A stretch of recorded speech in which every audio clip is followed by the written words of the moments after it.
Hai hai hai, selamat datang kembali di channel Min Donghua. Kali ini kita akan melanjutkan cerita Donghua. Apoteosis. Nggak pakai lama lagi, langsung aja kita ke ceritanya. Cekidot. Pada saat ini ada jutaan orang bersujud di sini, terus-menerus mengabdikan keyakinan mereka. Setelah menghabiskan 1 tahun, mereka hanya bisa mengumpulkan sedikit keyakinannya, dan hanya sepertiga dari kekuatan iman yang dikumpulkan di bidang ini. Kekuatan iman sebesar ini dikumpulkan dari iman yang taat dari jutaan orang, yang bekerja siang dan malam. Sekarang, tubuh Zulong bersembunyi di pilar batu, bergerak perlahan ke atas. Beberapa saat kemudian, dia sampai di puncak pilar batu. Di atasnya terdapat wadah penampung kekuatan iman, yaitu bola berwajah hijau muda. Wadah ini dapat mengikat kekuatan iman dan juga merupakan artefak khusus. Namun Zulong hanya membuka mulutnya dan menggigitnya.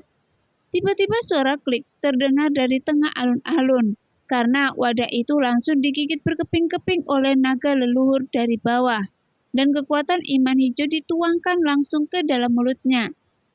Mendengar itu, semua orang yang berada di alun-alun mengangkat kepala mereka satu demi satu, dan mereka semua tercengang. Mereka berlutut di sini dengan taat dan tidak memperhatikan dunia luar. Sama seperti loseng yang bertarung dengan penjaga lapis baja emas di siang hari. Tidak ada yang akan melihat dengan rasa ingin tahu. Dalam pikiran mereka selama mereka sedikit terganggu, itu adalah penghujatan melawan dewa. Tapi sekarang embrio dewa mereka sepertinya rusak. Sehingga semua orang yang percaya dengan dewa mereka juga tercengang. Dalam pemikiran mereka, dewa mewakili segalanya. Tapi bagaimana embrio dewa ini bisa dipatahkan? Segera setelah itu, semua orang mendengar suara menelan air, dan kekuatan keyakinan pada wadah itu terus berkurang dengan kecepatan yang terlihat. Apa itu? Seseorang mencuri iman kita. Apa-apaan ini? Para prajurit di seluruh lapangan tiba-tiba menjadi kacau. Bagi orang-orang beriman ini, hal-hal lahirlah tidaklah penting. Namun keimanan mereka sendiri adalah yang terpenting. Warna hijau pada bola ini adalah bukti keimanan mereka yang telah dikumpulkan lebih jutaan orang selama bertahun-tahun, yang tak terhitung jumlahnya. Namun itu ditelan dalam sekejap, sehingga pemandangan itu tiba-tiba menjadi berantakan. Sekarang, tidak hanya orang-orang percaya, tetapi orang-orang kuat lainnya di kuil juga terkejut. Beberapa prajurit berjubah putih terbang keluar dari dalam kuil. Ketika mereka melihat wadah itu, wajah mereka menunjukkan kemarahan. Karena kekuatan iman yang telah mereka kumpulkan dengan susah payah selama bertahun-tahun menghilang dalam sekejap. Faktanya, penjagaan di seluruh kuil Zhouwu tidak terlalu ketat. Walaupun kekuatan iman sangat berharga, tidak ada pejuang yang tidak melakukan apa-apa. Ketika sudah kenyang dan ingin menggunakan kekuatan iman, karena bagi para pejuang kekuatan iman tidak ada gunanya sama sekali. Segera mereka menemukan bahwa orang-orang percaya sedang mengejar makhluk berbentuk aneh. Kemudian dengan kekuatan hukum dari para prajurit itu meraung di dalamnya. Tetapi bahkan orang yang kuat di alam dewa tidak dapat menyebabkan kerusakan sedikit pun pada naga leluhur. Saat naga leluhur kecil ini melayang, masih ada sedikit kepuasan di wajahnya. Tentunya diam-diam telah memakan kekuatan iman, sehingga membuatnya merasa sangat puas. Apa yang terjadi di sini? Mendengar gerakan besar di kuil, Ming Shui memandang Loseng dan bertanya. Loseng tersenyum ringan dan mengangkat bahu. Mungkin seseorang gila. Saya ingin tahu apakah dewa yang mereka percayai akan menghibur mereka. Pada saat ini keributan itu berlangsung lama sebelum perlahan berhenti, dan retakan kecil tiba-tiba terbuka di bawah kaki Loseng. Lalu tubuh kecil Zulong keluar dari sana dan melompat ke pelukan Loseng. Setelah melahap kekuatan keyakinan ini, Zulong tampak dalam suasana hati yang sangat bahagia. Pada saat yang sama, berita bahwa kekuatan iman dari sekte rahasia Zhonghu dicuri menyebar dengan cepat. Tidak hanya ada satu sekte rahasia Zhonghu di kota Ziji, tetapi sekte rahasia yang berbeda telah ditugaskan di antara ras manusia untuk merekrut pengikut dan mengumpulkan kekuatan keyakinan. Meskipun kekuatan iman ini tidak banyak berguna bagi pejuang biasa, tetapi setelah terakumulasi hingga jumlahnya tertentu, ia dapat menempa senjata dewa yang tiada taranya. Oleh karena itu, selain klan Yoye, ras manusia dan ras lain menggunakan metode yang berbeda dari kekuatan iman. Ketika sekte esoterik lainnya mendengar bahwa kekuatan iman sekte Zhonghu telah hilang, mereka sedikit sombong pada awalnya. Tetapi pada periode berikutnya, semua kekuatan iman di seluruh kota Jiji akhirnya dirampok oleh Zulong. Jadi dua sekte rahasia lainnya, mereka khawatir akan menghadapi Zulong. Jadi mereka menyembunyikan kekuatan keyakinan di tempat yang sangat rahasia dan mengirim selusin orang kuat di alam dewa untuk menjaga mereka. Namun mereka tetap tidak dapat menghindari indera penciuman sensitif Zulong. Dan pada akhirnya, mereka tidak mampu menyelamatkannya. Selama periode waktu ini, Lo Sheng menghabiskan beberapa batu esen jati berkualitas tinggi untuk membeli sebuah rumah besar dan menetap di kota Jiji. Setelah Yulang melahap cukup banyak kekuatan iman, naga kecil ini sepertinya tertidur lelap lagi. Dan dia tidak akan bangun tidak peduli bagaimana dia berteriak. Kemudian, King Long memberitahu Lo Sheng bahwa setelah naga leluhur mengumpulkan kekuatan keyakinan yang cukup, dia harus menyelesaikan transformasi pertamanya. Setelah transformasi ini, naga ini akan lebih terlihat seperti naga daripada penampilan seperti kuda laut sekarang. Beberapa hari kemudian, Ming Sue kembali dari luar. Dalam beberapa hari terakhir, dia telah membantu Lo Sheng mengumpulkan berita. Tapi ini bukan berita tentang ras manusia dan ras iblis, tetapi tentang klan Yoye. Jumlah klan Yoye di kota Ziji memang tidak banyak. Lagi pula ras ini kurang pandai menghadapi ras asing. Namun jika suatu ras ingin bertahan hidup di dunia yang besar, mau tidak mau dia akan bertukar dengan ras lain. Di seluruh alam Jin Luo ada tanah suci tingkat 10 dari klan Yoye yang disebut tanah suci Jihong. Tetapi jumlah anggota klan Yoye yang dikirim oleh tanah suci Jihong ke kota Yiji kurang dari 100.000 orang. Dan kebanyakan dari mereka terkonsentrasi di utara kota Jiji. Lo Sheng secara alami ingin membantu Sun mengumpulkan informasi ini. Dia berjanji pada Sun untuk membantunya kembali ke tahtanya.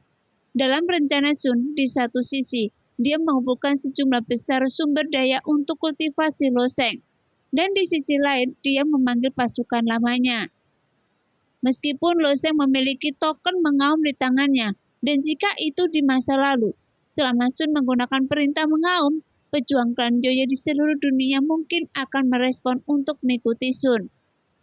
Meskipun itu memang tidak besar, namun pasti tidak akan berkurang. Tapi mungkin agak sulit untuk memanggil mereka secara terbuka melalui token mengaum. Jadi seluruh proses pemanggilan pasukan lama hanya bisa dilakukan secara diam-diam. Setelah menganalisis formasi yang dikumpulkan oleh Ming Su, Lo Sheng meminta Ming Su untuk tinggal di rumah, dan kemudian dia bergegas ke utara kota Jiji sendirian. Saat Lo Sheng pergi jauh ke utara, jumlah orang klan Yoye di sekitarnya memang bertambah, dan gaya arsitektur di sini juga sangat berbeda dari tempat lain di kota Jiji. Tempat tinggal iblis relatif kasar, dan mereka suka membangun bangunan dengan batu api besi berwarna merah darah. Dan ada api merah samar yang menyala di rumah-rumah hitam, memberikan perasaan megah kepada orang-orang, sedangkan bangunan ras manusia adalah itu sangat rapi, horizontal dan vertikal, dan tata letaknya teratur. Namun di bagian utara kota Jiji, tempat tinggal klan Yoye terdapat hutan besar di mana-mana, dan jalan yang dilalui orang menjadi lebih sempit. Bahkan jalannya penuh dengan akar tanaman yang dapat dengan mudah menimbulkan kerusakan. Jika tidak memperhatikan dan hati-hati, ada kemungkinan tersandung. Jika ras lain masuk ke sini, mungkin akan ada masalah.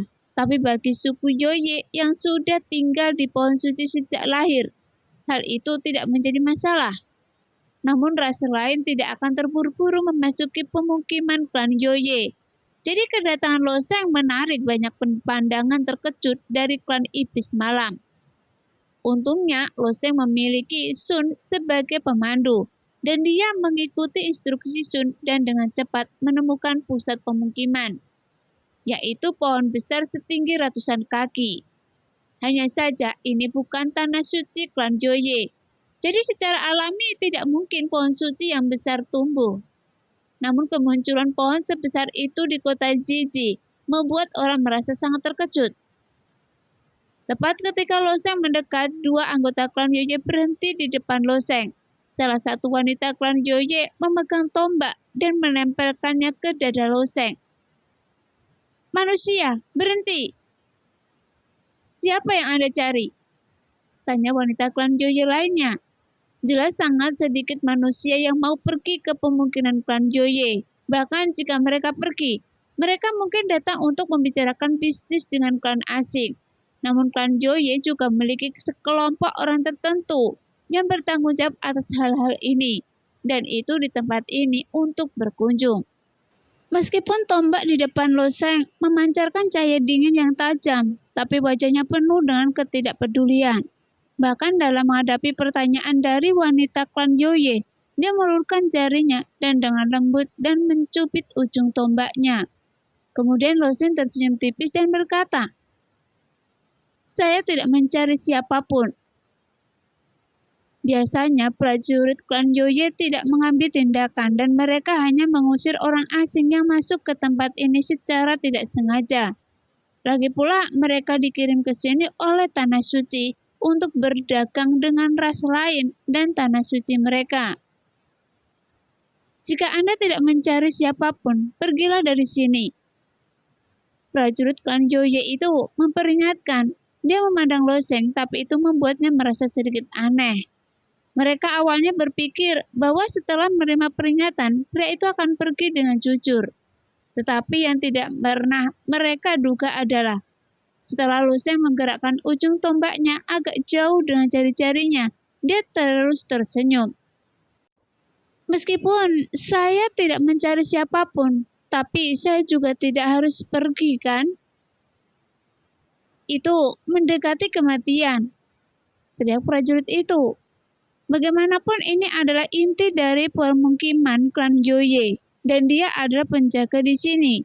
Begitu kata-kata itu jatuh, tombak di tangan prajurit klan Yoye tiba-tiba menusuk jari Loseng. Bagaimanapun prajurit klan Yoye ini memiliki tingkat budidaya laut dewa, dan dia memegang tombak di kedua tangannya. Namun tembakan ini hanya menembus 3 inci. Setelah 3 inci, dia tidak bisa lagi mendekat, karena jari-jari Loseng memegang ujung tombaknya erat-erat, seperti lingkaran besi yang memegang ujung tombaknya, sehingga ada pandangan yang luar biasa di mata prajurit klan Yoye tersebut. Jelas, dia tidak menyangka bahwa prajurit ras manusia di depannya bisa menyegel tembakannya sendiri hanya dengan 2 jari. Jadi dengan enggan dia mengulurkan tangannya untuk meraihnya, tapi tombak itu tetap tidak bergerak. Dan ini hanya bisa menjelaskan satu hal, kesenjangan kekuatan antara dia dan Loseng cukup besar. Melihat pemandangan itu, dua prajurit klan Yoye di sebelahnya, mereka tidak hanya menonton pertunjukan, karena teman mereka menderita kerugian. Kedua orang itu bergegas melewati kepala Loseng, dan Loseng tiba-tiba melepaskan tombaknya. Maju selangkah dan berjalan langsung, terburu-buru menuju pohon besar itu. "Hentikan dia!" teriak seorang wanita dari klan Yoye. Menghadapi serangan sengit dari belakang, Loseng melambaikan tangannya dengan santai, dan dengan lambaian lembut dia menjatuhkan 2 senjata yang mendekatinya. Meskipun ekspresi wajah Loseng acuh tak acuh, matanya juga sangat serius, karena Sun mengingatkan dirinya lebih dari sekali dalam pikirannya bahwa ini adalah langkah pertama, yang paling penting untuk membantunya membalas dendam. Tuar! Ada suara keras dan sebuah gerbang di bawah pohon besar langsung dihancurkan oleh tubuh Loseng, sehingga sebuah serpian kayu berserakan di tanah. Seseorang masuk ke menara Gingo tanpa izin. Tangkap orang ini. Bunuh saja dia.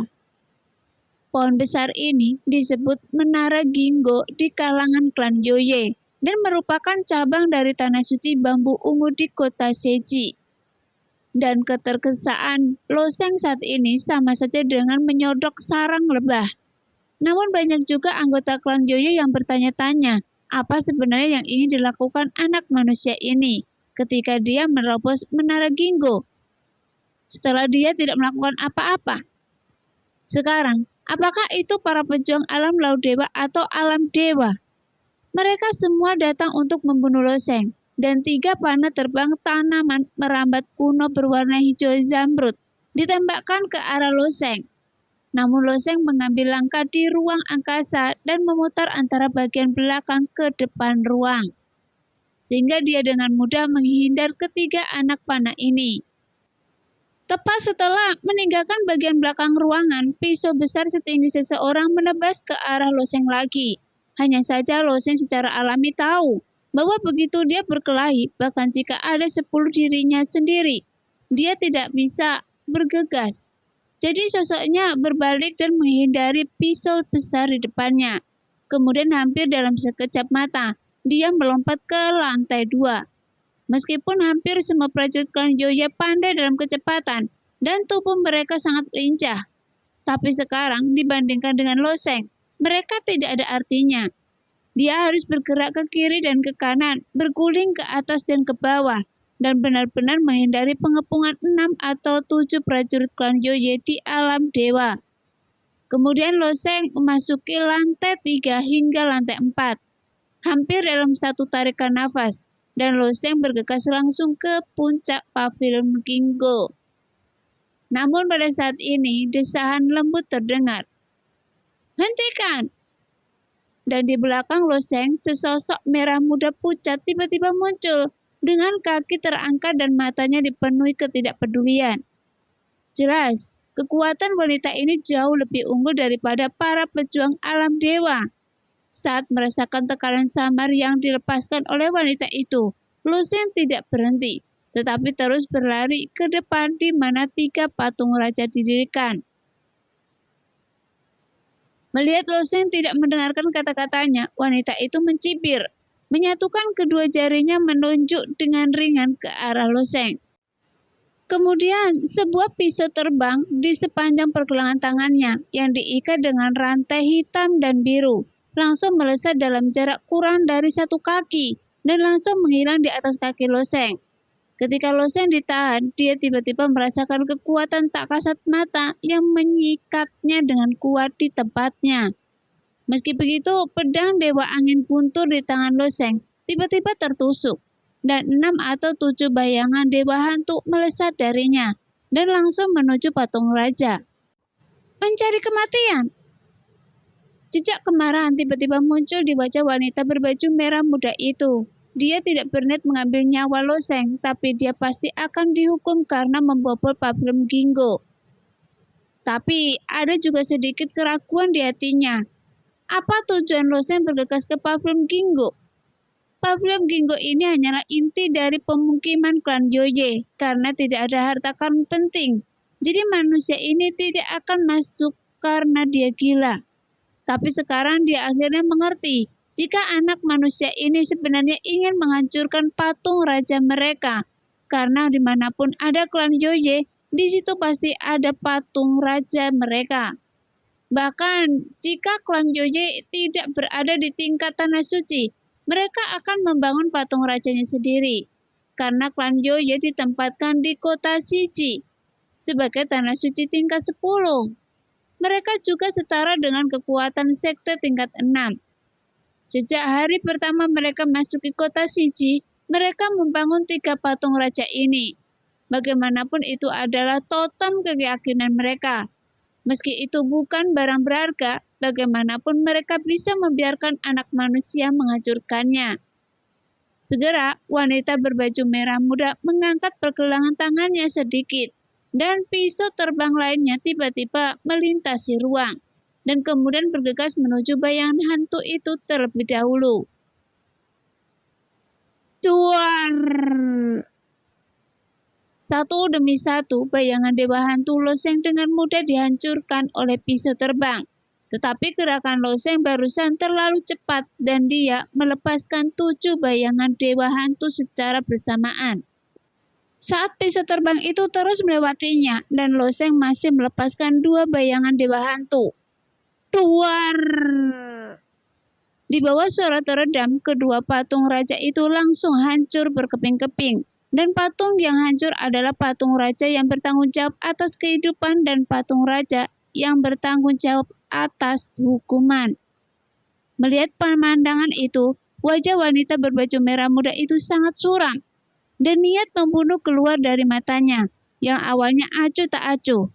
Bagaimanapun, setiap anggota klan Yoye akan membela ketiga raja mereka. Dan Loseng menghancurkan patung raja mereka yang akan menjadi kerugian terbesar bagi raja mereka. Nona Lan, bunuh dia! Beraninya dia merusak patung raja. Ini pelanggaran berat. Para prajurit klan Yoye yang menyusul dari bawah juga melihat pemandangan ini, dan mata mereka dipenuhi amarah. Jelas wanita berbaju merah muda tidak ragu-ragu lagi. Kemudian 2 pisau terbang yang tajam itu menembus ruang lagi dan menuju Loseng. Pada saat yang sama, 2 bola guntur biru juga muncul dari permukaan pisau terbang tersebut. Meskipun bola guntur ini hanya seukuran kepalan tangan, namun kekuatan yang terkandung di dalamnya membuat Loseng merasa ketakutan. Saya khawatir hukum guntur ini telah mencapai tingkat kelima.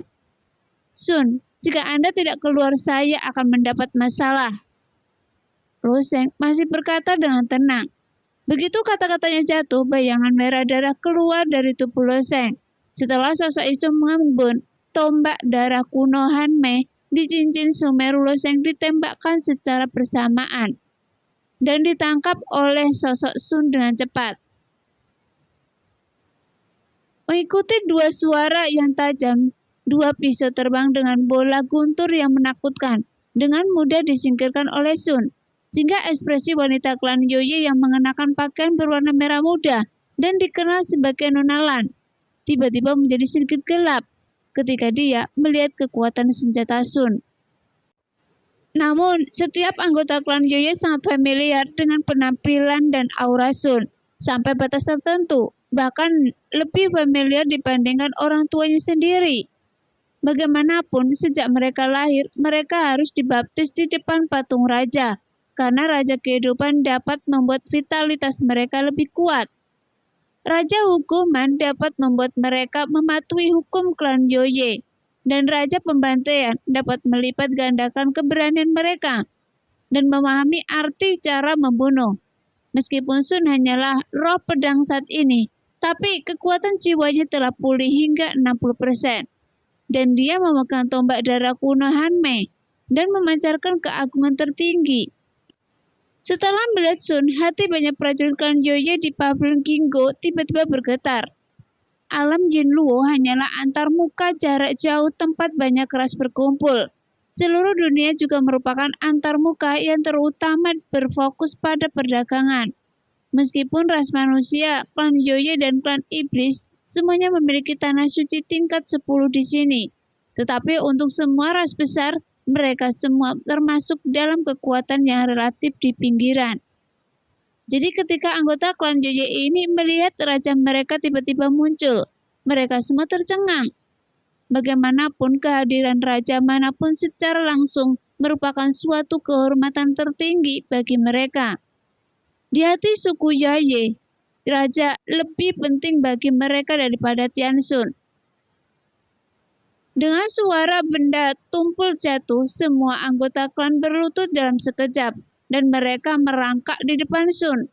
Pada saat ini Sun berdiri di tempat yang tinggi, menatap klannya dan akhirnya menatap wanita berpakaian merah muda. "Siapa nama Anda?" "Rajaku, panggil saya Linglan," jawab wanita berbaju merah muda itu dengan saleh. Faktanya, beberapa bulan yang lalu, semua anggota klan Yoye mengetahui bahwa raja pembantaian mereka telah kembali ke alam atas dan memiliki konflik besar dengan raja hukuman. Saat itu, Sun sedang memarahi raja hukuman melalui token mengaum. Belum lagi klan Yoye, bahkan seluruh dunia sudah mengetahuinya. Hanya saja ras lain mengambil sikap tidak peduli terhadap hal semacam ini. Bagaimanapun, ini hanyalah perselisihan internal dalam klan Yoye, dan beberapa ras yang pernah bermusuhan dengan klan Yoye bahkan memiliki sikap menonton pertunjukan. Dan karena kembalinya Sun pasti akan menyebabkan perselisihan sipil di klan Yoye. Mendengar itu, Sun mengangguk ringan dan melanjutkan. "Linglan, saya ingin Anda mengucapkan sumpah raja di depan patung."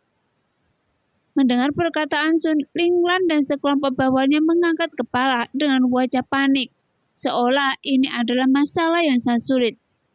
Faktanya, pemikiran mereka sama dengan pemikiran di Tanah Suci Tianyu saat itu. Meskipun Sun adalah raja mereka, klan Yoye tidak hanya memiliki satu raja. Selama bertahun-tahun, ketiga raja telah maju dan mundur bersama. Setiap raja memiliki posisinya sendiri dan mempertahankan klan Yoye yang besar. Namun begitu sumpah raja diucapkan, itu sama saja dengan melepaskan diri dari perlindungan dua raja lainnya dan fokus pada kesetiaan. Dan Liu Yu tidak membuat pilihan pada awalnya, dan Sun tidak memaksa. Tanah suci Tianyu pada saat itu, bagaimanapun juga, tanah suci di alam bawah tidak akan banyak membantunya, dan tidak akan mengubah keseluruhan situasi apapun. Tapi sekarang berbeda, mereka telah menyatakan perang satu sama lain. Mulai sekarang, dia akan mengumpulkan kekuatannya selangkah demi selangkah, dan akhirnya kembali ke singgasananya. Jadi sebelum datang ke sini, Sun hanya meminta Lo Sheng melakukan satu hal. Tidak peduli seberapa kuat dia menghadapinya, dia hanya memiliki satu tujuan. Ketika dia bergegas ke Pavilion Gingo untuk menghancurkan dua patung lainnya terlebih dahulu. Karena setiap kelompok klan akan memiliki patung raja, dan Raja Klan Yoye dapat melihat situasi keseluruhan melalui patung tersebut dan berkomunikasi dengan tanah suci manapun. Meskipun kemungkinan mata Yao Ye tidak tertuju ke sini, tapi untuk berjaga-jaga pertama, Sun membiarkan Lo Sheng segera menghancurkan patung raja. Melihat ekspresi cemas Linglan dan yang lainnya, Sun tersenyum dingin. "Apakah sulit bagi Anda untuk mengambil sumpah raja? Atau menurut Anda, Raja Pembantaian tidak lagi layak untuk dipercaya?" Begitu kata-kata ini keluar diucapkan, wajah semua prajurit klan Yoye termasuk Linglan menjadi semakin ketakutan dan gelisah. Faktanya, ketika Raja Klan Yoye memberikan perasaan yang berbeda kepada anggota klannya saat menghadapi Raja Kehidupan, mereka merasakan vitalitas yang tak terbatas. Saat menghadapi Raja Hukuman, mereka merasakan kekaguman yang tiada tara. Namun yang lebih menakutkan sebagian besar anggota klan Yoye adalah Raja Pembantaian. Karena saat menghadapi Raja Pembantaian, mereka bisa merasakan makna membunuh yang tiada habisnya, yang dapat membangkitkan keberanian jauh di dalam jiwa mereka, membuat mereka semakin berat dan pandai bertarung. Tapi sekarang kekuatan Raja Pembantaian pada dasarnya telah hancur. Pasukan lama yang pernah mengikuti Raja Pembantaian telah jatuh atau disembunyikan. Dengan penurunan seperti itu, jelas bukan pilihan bijak bagi mereka untuk memilih memihak Sun. Karena begitu masalah ini terungkap, Sun mungkin akan langsung dibunuh oleh Yao, dan mereka pasti akan terlibat. Bagaimanapun, Yo adalah raja yang bertanggung jawab atas hukuman, dan dia juga raja paling kejam bagi klannya sendiri. Jika dia terlibat, seluruh klan Yoye di alam Yin Luo mungkin akan dikuburkan bersamanya. Saat ini, Loseng sedang duduk di pagar pavilion Gingo. Meskipun tidak ada ekspresi di wajahnya, dia masih sedikit gugup. Namun dia berjanji akan membantu Sun kembali ke tahta. Langkah ini harus dicapai cepat atau lambat, dan sekarang adalah titik awal jalan untuk kembali ke tahta. Tapi tampaknya masih agak sulit bagi anggota klan Yoye ini untuk menentukan pilihan. Begitu mereka menolak, segalanya mungkin akan menjadi sangat merepotkan. Karena jika keberadaan Sun akan terungkap, maka keberadaan Loseng juga akan terungkap. Dengan kekuatan Loseng saat ini, jika dia langsung menghadapi Raja Hukuman, dia sama sekali tidak memiliki kekuatan untuk melawan. Tapi bagi Loseng dan Sun, ini adalah sebuah petualangan, tetapi juga merupakan petualangan yang harus dicoba. Pada saat ini, ekspresi Sun sangat serius, dan tekanan jiwa yang samar mengandung keagungan tertinggi. Ketika tekanan itu menutupi semua orang dari klan Yoye, bahkan wajah Ling Lan menjadi pucat. Bagi mereka, pilihan ini juga sangat sulit. Namun setiap anggota klan Yoye yang hadir memahami bahwa pilihan ini tidak bisa dihindari. Bagaimanapun konflik antara kedua raja telah mencapai titik ketidakcocokan, dan mereka akhirnya hanya satu yang tersisa.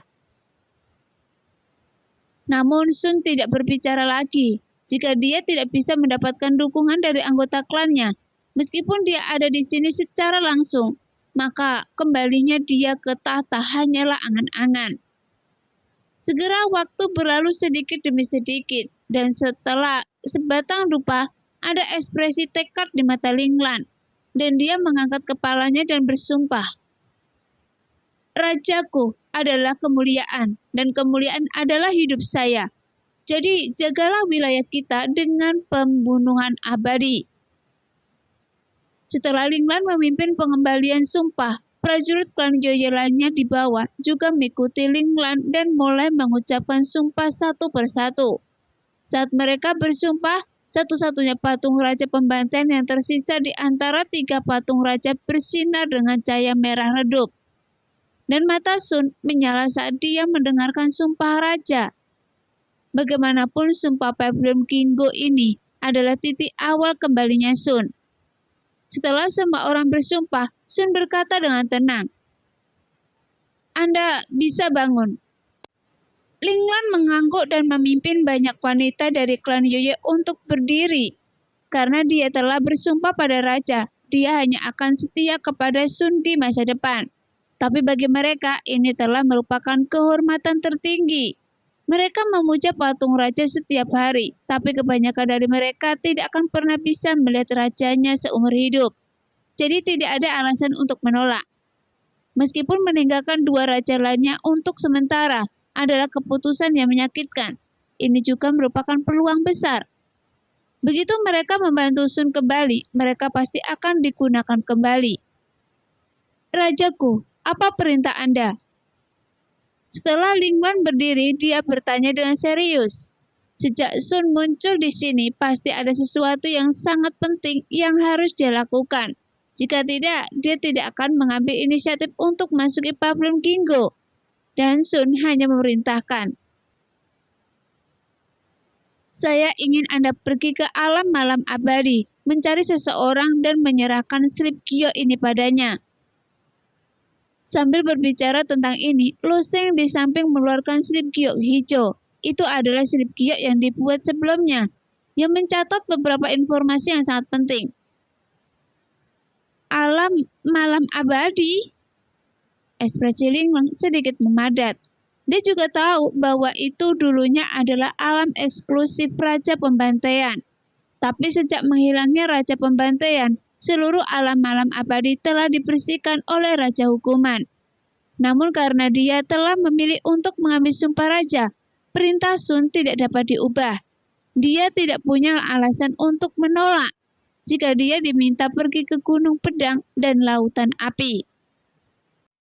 Nah, demikianlah cerita hari ini. Terima kasih yang sudah menonton video Min sampai selesai. Sampai jumpa di video selanjutnya. Bye-bye.